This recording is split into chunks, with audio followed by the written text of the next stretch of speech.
जल स्रोत में नमक डाला, वह जल बंजर भूमि को उपजाऊ बनाए। हे प्रभु, ऐसा वर दे कि जहाँ कहीं नमक और जल का सम्मिश्रण छिड़का जाए, बैरी के सब हमले विफल हो जाए और तेरा पवित्र आत्मा अपनी उपस्थिति से हमारी रक्षा करता रहे, हमारे प्रभु ख्रीष्ट के द्वारा। आमीन।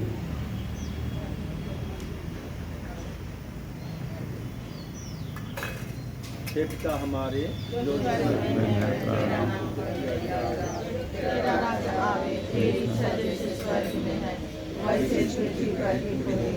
हमारा दे और हमारे अपराध में क्षमा कर, जैसे हम अपने अपराध को क्षमा करते हैं, और हमें परीक्षा में न डालने, प्रणाम मरिया, कृपा पूर्ण तेरे साथ है, मिलत स्त्रियों में आप तेरे गर्भ का फल यीशु। हे संत मरिया, परमेश्वर की माँ, प्रार्थना कर पापियों के लिए आप हमारे मरने का में पिता और पुत्र पुत्र आत्मा हुए आदि में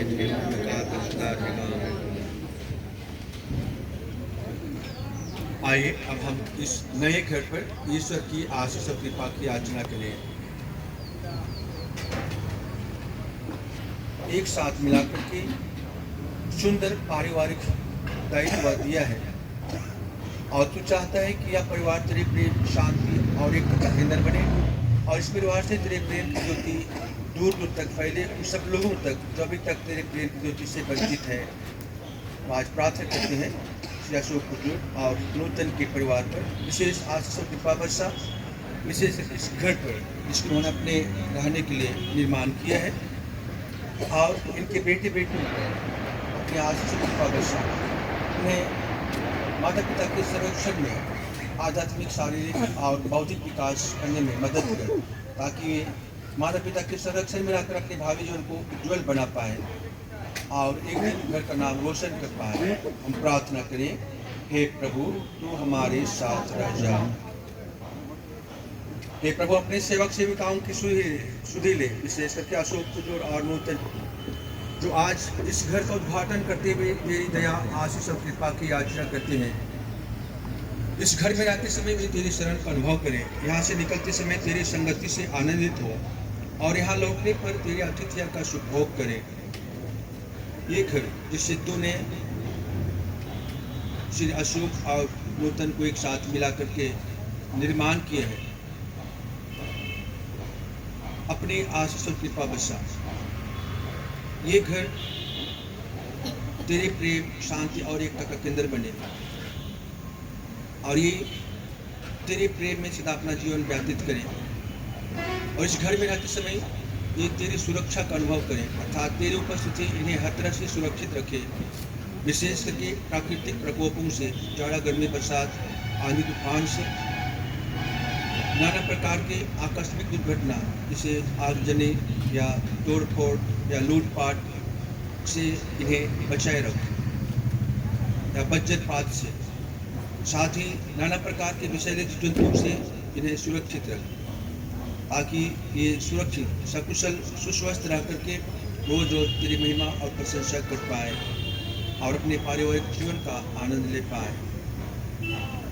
हे माँ मरियम, तूने पवित्र घराने का अच्छी तरह से संचालन किया था, हमारे मुक्तिदाता यीशु ख्रीष्ट और उनकी पालक पिता संत जोसेफ को अपने साथ रखा था। हम तुझसे प्रार्थना करते हैं ये परिवार तेरे पवित्र परिवार के आदर्श पर अपना पारिवारिक जीवन जी पाए और रोज रोज तेरी महिमा और प्रशंसा कर पाए। या प्रार्थना करते हैं अपने प्रभु ख्रीष्ट के द्वारा। आमीन।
रे। कहाँ गए फादर? इधर निकला।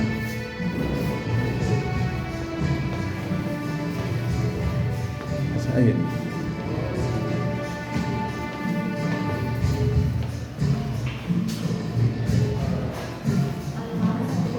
खोल दीजिए पूरा सब अलमारी को भी।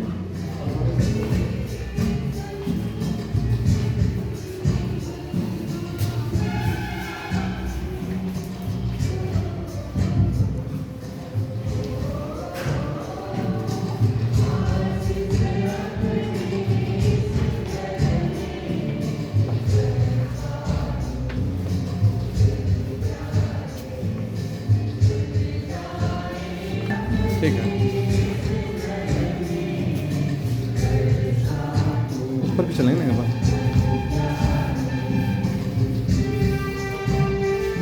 चलिए आ जाओ।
अभी के पवित्र निश्चय का मतलब इस नए घर में, ये तो नए घर पर विशेष रूप से नए घर में विशेष करके उनसे कमजोर है, हम उसके लिए प्रार्थना करें कि बुढ़ापे का अवस्था में भी प्रभु की उपस्थिति का अनुभव करें और प्रभु की उपस्थिति में अपने जीवन का आनंद ले पाए। उन्हीं की ओर से ये पवित्र मिस्सा बलिदान चढ़ाया जा रहा है। आइए इस मतलब के साथ साथ और इस परिवार के और अन्य मतलबों के लिए भी प्रार्थना करें और हम अपने मतलबों को भी प्रार्थना करें। विशेष करके घर के आशीष की बात की ओर करते हैं तो यही केवल घर है, घर नहीं है। हम लोग प्रत्येक जन अपने अपने घर से आए हैं, अपना अपना घर है, हम अपने अपने परिवार में भी ईश्वर के आशीषों की पाकी याद रखते हैं। तो आज की जो प्रार्थना है उस सब प्रार्थना को हम लोग नाजित के पुत्र घराने के मध्यस्थ से लोग प्रार्थना करेंगे। इसलिए उसी परिवार के नाम पर जो प्रार्थना है उस प्रार्थना को हम लोग लेंगे। पिता और पुत्र और पवित्र आत्मा के नाम पर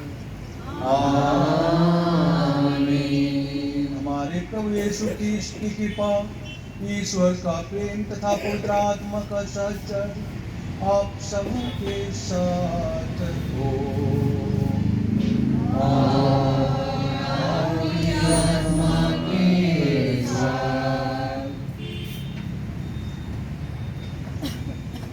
कार्य माता पिताओं, भाई और बहन, दुनिया जीवन में हम मनुष्यों की आवश्यकता है और उन सभी आवश्यकताएं रोटी कपड़ा और मकान इतना ही हमारे लिए काफ़ी नहीं है। हमारे लिए और कुछ चीज़ों की ज़रूरत है और वो ज़्यादा मूल्यवान है और वे है ईश्वरीय प्यार की, ईश्वरीय प्रेम की आवश्यकता। ईश्वरीय आशीष और कृपा की जरूरत यह घर उसी पर आधारित हो। इसके पहले कि इन सभी आवश्यकताओं को हम लोग पाएँ और इसके लिए ईश्वर को धन्यवाद दें। आइए हम अपने अपने हृदय में थोड़ा जांच कर परख कर देखने का प्रयास करें। हम मनुष्य स्वभाव से कमज़ोर है, स्वार्थी है, टाल करें और उनके लिए सारे हृदय से पश्चाताप करते हुए दया और क्षमा की याचना करें। हम सब मिलकर बोलें, हे हमारे बहनों और आप सामने स्वीकार करता हूँ कि मैं अपने कसूर से, अपने कसूर से, अपने बड़े भाई के कसूर से और पाप किया है। इसलिए मैंने तुम्हारी सबसे दूतों और आप लोगों से, हे भाई और बहनों, विनती करता हूँ आप मेरे लिए परमेश्वर से प्रार्थना करें। सर्वशक्तिमान ईश्वर हम लोगों पर दया करे और हमारे पाप क्षमा कर हमको आनंद जीवन प्रदान करें। आमीन। और इस परिवार के विभिन्न मतलबों के लिए हम ईश्वर से प्रार्थना करें। स्वर्गीय इमानुएल की आत्मा का शांति के लिए प्रार्थना करें। जब वो आत्मा स्वर्ग कागजी में है, हमारे प्रार्थना के फलस्वरूप वो ईश्वर की महिमा में सहभागी हो पाए। हम प्रार्थना करें। हे सर्वशक्तिमान पिता परमेश्वर, तूने हमारे सम्मुख पवित्र परिवार का ज्वलंत आदर्श रखा है। ऐसी कृपा दे हम पारिवारिक सद्गुणों के अभ्यास से उसका अनुकरण करें और प्रेम के अटूट सूत्र में बंधे रहें। इस प्रकार एक दिन हम तेरे स्वर्गीय परिवार में सम्मिलित होकर अनंत आनंद प्राप्त कर सकेंगे। हमारे प्रभु तेरे पुत्र यीशु ख्रीस्त के द्वारा, जो परमेश्वर होकर एक तथा पवित्र आत्मा के साथ जुगानुजुग जीते और राज्य करते हैं।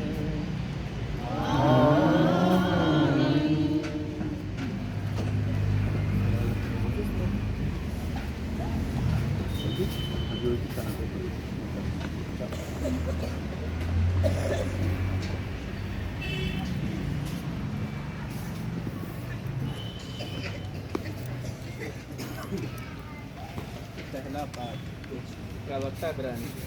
प्रभु पर श्रद्धा रखने वाले अपने माता पिता का आदर करता है। अध्याय 3 पद संख्या 2 से 6 और 12 से 14। प्रभु का आदेश है कि संतान अपने पिता का आदर करे। उसने माता को अपने बच्चों पर अधिकार दिया है। जो अपने पिता पर श्रद्धा रखता है वह अपने पापों का प्रायश्चित करता है, और जो अपनी माता का आदर करता है वह मानव धन का संचय करता है। जो अपने पिता का सम्मान करता है उसे अपनी ही संतान से सुख मिलेगा, और जब वह प्रार्थना करता है तो ईश्वर उसकी सुन लेगा। जो अपने पिता का आदर करता है वह प्रभु का आज्ञाकारी है। हे पुत्र, अपने बूढ़े पिता की सेवा करो जब तक वह जीता रहता है। उसे उदास मत करो। यदि उसका मन दुर्बल हो जाए तो उससे सहानुभूति रखो। अपने स्वास्थ्य की उमंग से उसका अनादर मत करो, क्योंकि पिता की सेवा शुश्रूषा नहीं भुलाई जाएगी। वह तुम्हारे पापों का प्रायश्चित समझी जाएगी। यह प्रभु का सुसमाचार है।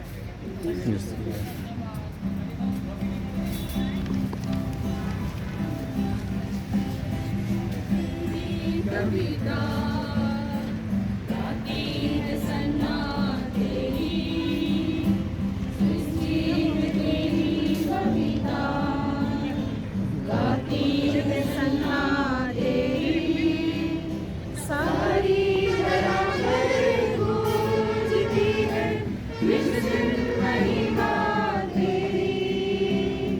सारी धरा पर गूंजती है विश्व महिमा तेरी, सृष्टि में तेरी कविता गाती है सन्ना तेरी। सुसमाचार। हे प्रभु तेरी महिमा हो।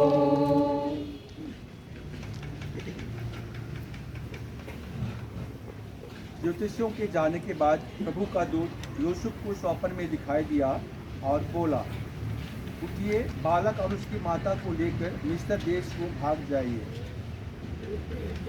जब तक मैं आपसे ना कहूँ वहीं रहिए, क्योंकि हेरोद मरवा डालने के लिए बालक को ढूंढने वाला है। यूसुफ उठा और उसी रात बालक और उसकी माता को लेकर मिस्र देश चल दिया। वह हेरोद के मरने तक वहीं रहा, जिससे नबी के मुख से जो प्रभु ने कहा था वह पूरा हो जाए। मिस्र देश से मैंने अपने पुत्र को बुलाया। हेरोद के मरने के बाद प्रभु का दूत मिस्र देश में यूसुफ को स्वप्न में फिर दिखाई दिया और उससे कहा, उठिए, बालक और उसकी माता को लेकर इस्राएल देश चले जाइए, क्योंकि जो बालक के प्राण लेना चाहते थे वे मर गए। यूसुफ उठा और बालक तथा उसकी माता को लेकर इस्राएल देश चला आया। उसने यह सुना कि अरखलाउस अपने पिता के स्थान पर यहूदिया में राज्य करता है, इसलिए वह वहाँ जाने से डर गया और स्वप्न में चेतावनी पाकर गलीलिया चला गया। वहाँ वह नाजरेत नामक नगर में जा बसा। इस प्रकार नबियों का यह कथन पूरा हुआ, यह नासरी कहलाएगा। प्रभु का पवित्र सुसमाचार। हे क्रिस्त तेरी स्तुति हो।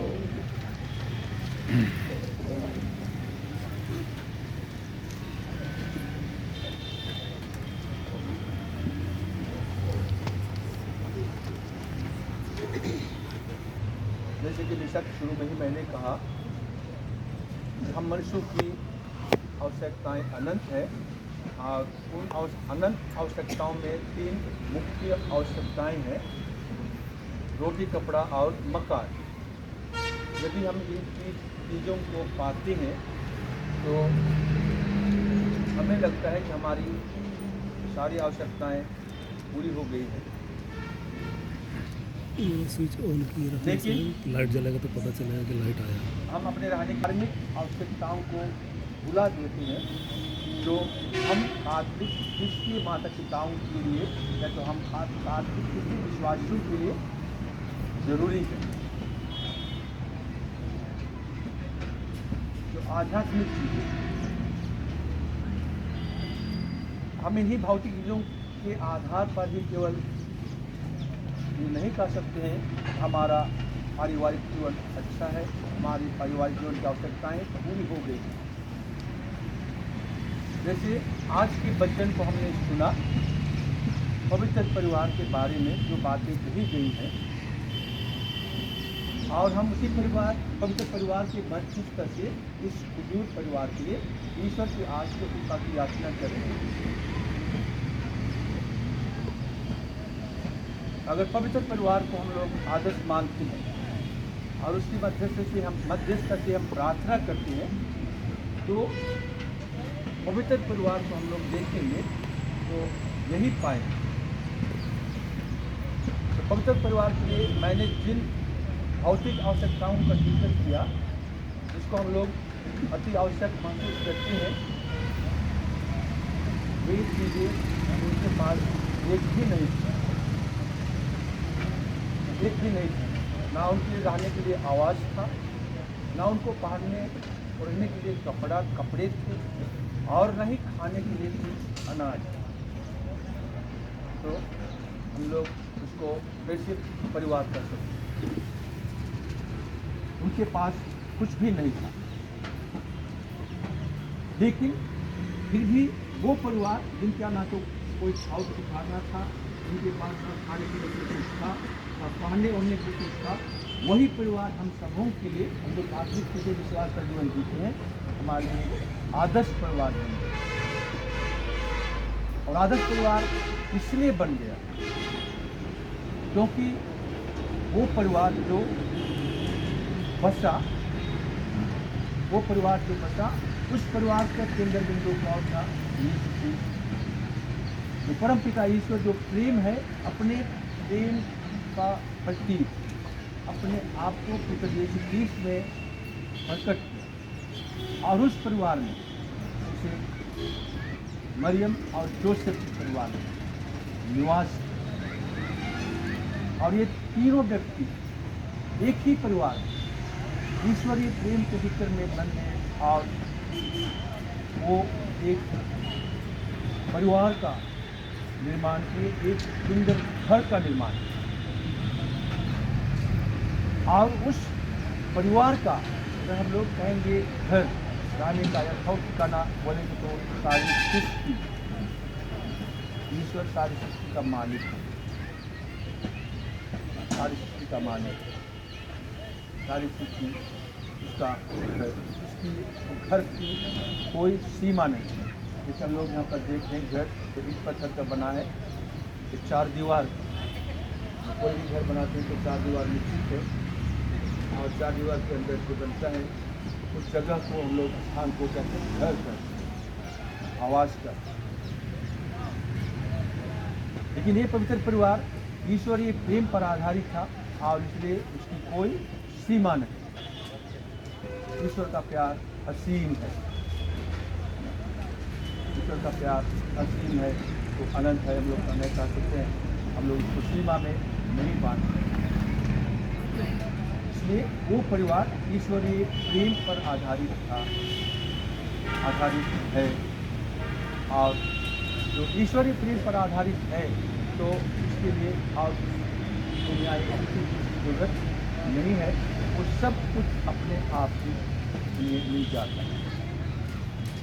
दूसरी बात, ये जो पवित्र परिवार में जिसको हम लोग विशेष करके मानते हैं और हमारे लिए आदर्श प्रस्तुत करते हैं, यीशु ख्रीस्त ईश्वर है, परम पवित्र, परम पावन, महान सरस्वतीमान ईश्वर। और वो यीशु ख्रीस्त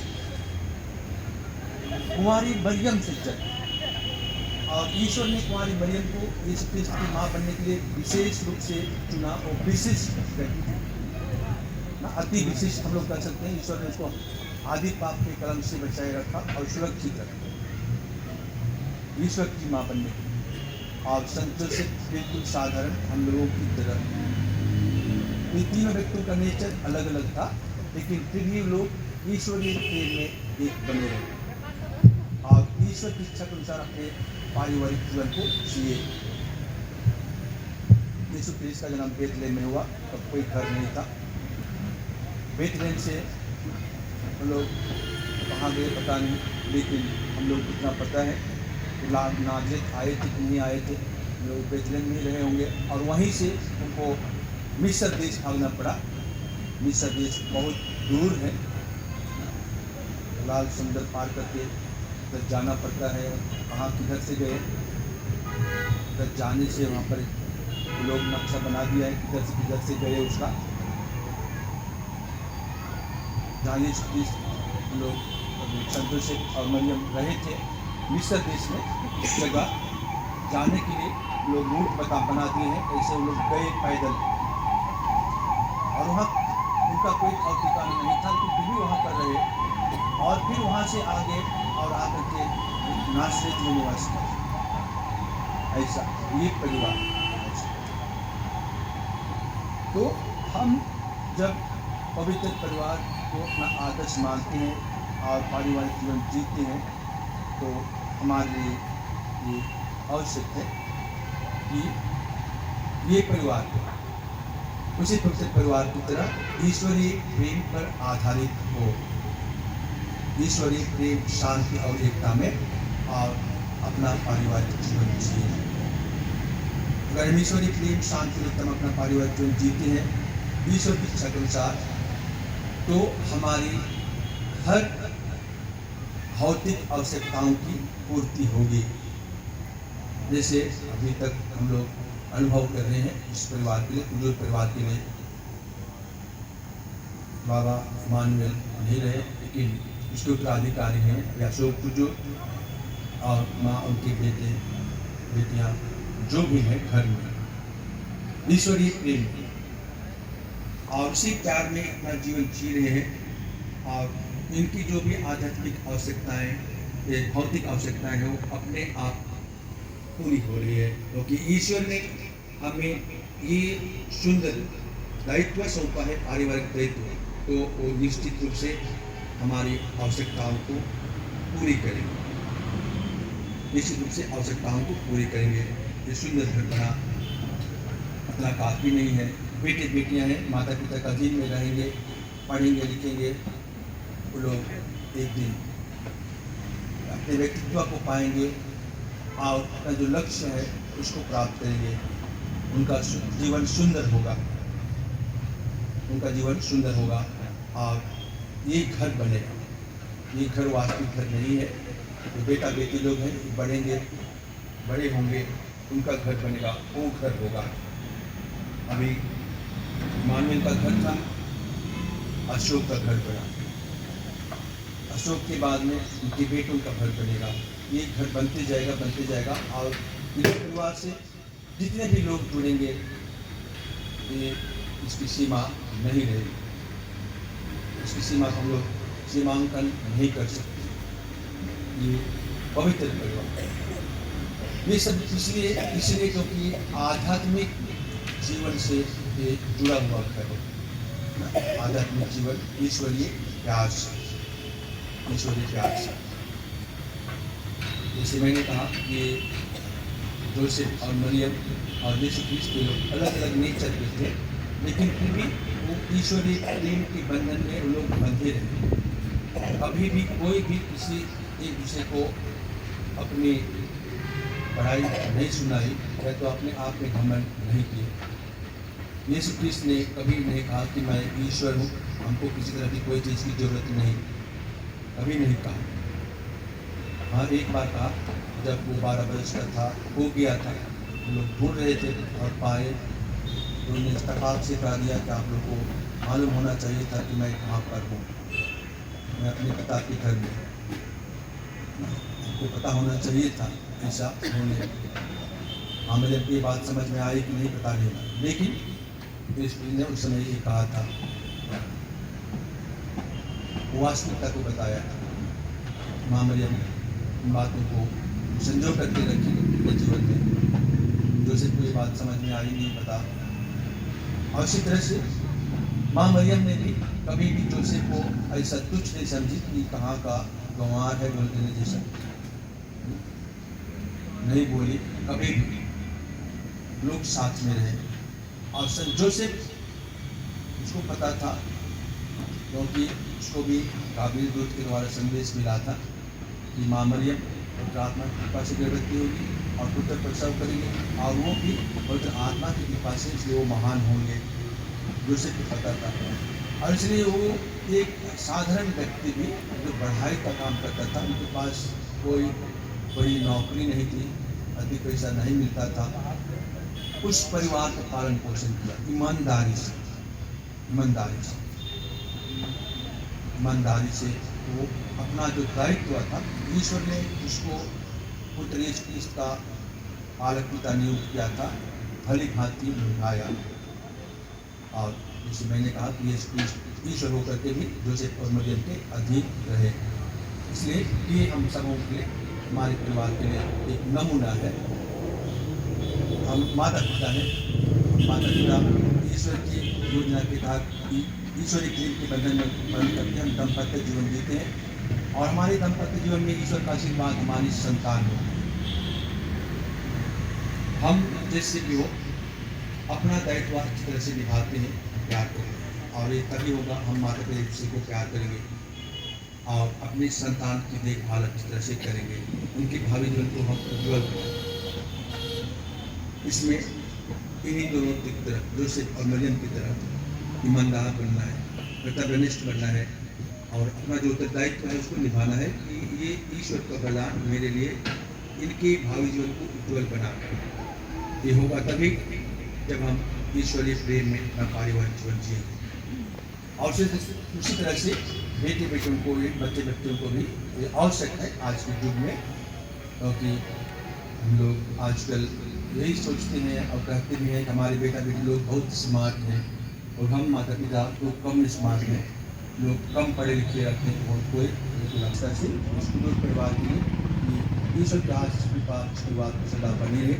माता पिता अपने पारिवारिक जीवन को दंपत्ति धर्म बच्चा से जिए और उन्हें ईश्वर ने जो उत्तरदायित्व दिए हैं संतान के रूप में उनकी अच्छी देखभाल करें और उनके भावी जीवन को उज्जवल बना पाएँ।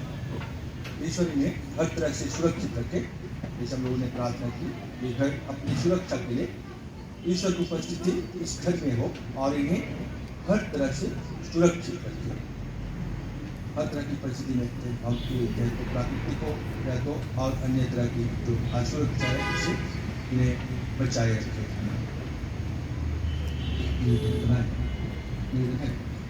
आइए हम लोग खड़े हो जाएंगे और इस परिवार के अशोक कुदूर और उसके परिवार की विभिन्न आवश्यकताओं के लिए और अपने अपने विभिन्न आवश्यकताओं के लिए पिता ईश्वर के पास अपनी प्रार्थनाओं को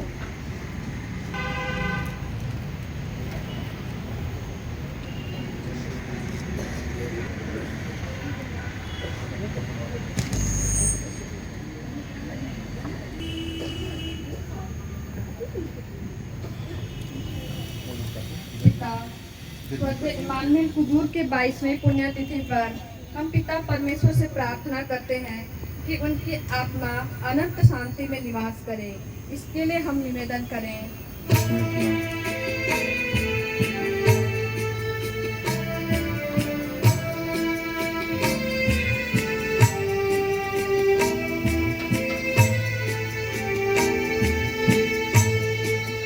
अर्पण हो तुझको बिने हमारे पिता, अर्पण हो तुझको। नए घर पर ईश्वर की दया और अनुपमा सदा बने रहने पाए, इसके लिए पिता से निवेदन करें।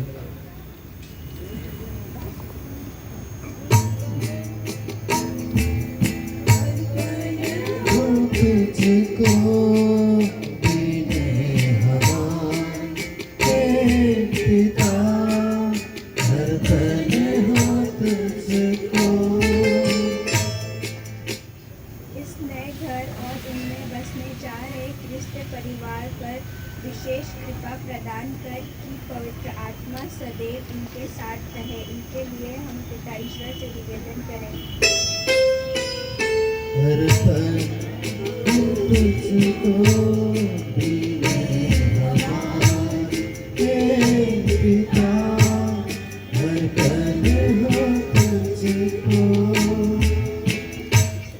परिवार के सभी बड़ों पर कृपा एवं छोटों पर आशीष बरसाते रहे, ताकि अपनी योजना हम सबका मार्गदर्शन कर सके। इसके लिए हम पिता ईश्वर से प्रार्थना करें। अर्पण हो तुझको बिने हमारे पिता, अर्पण हो तुझको। परिवार के सभी मृत परिजनों के लिए प्रार्थना करते हैं कि उनकी आत्मा ईश्वर के साथ अनंत जीवन प्राप्त करे। इसके लिए हम पिता से निवेदन करें। अर्पण हो तुझको बिने हमारे पिता, अर्पण हो तुझको।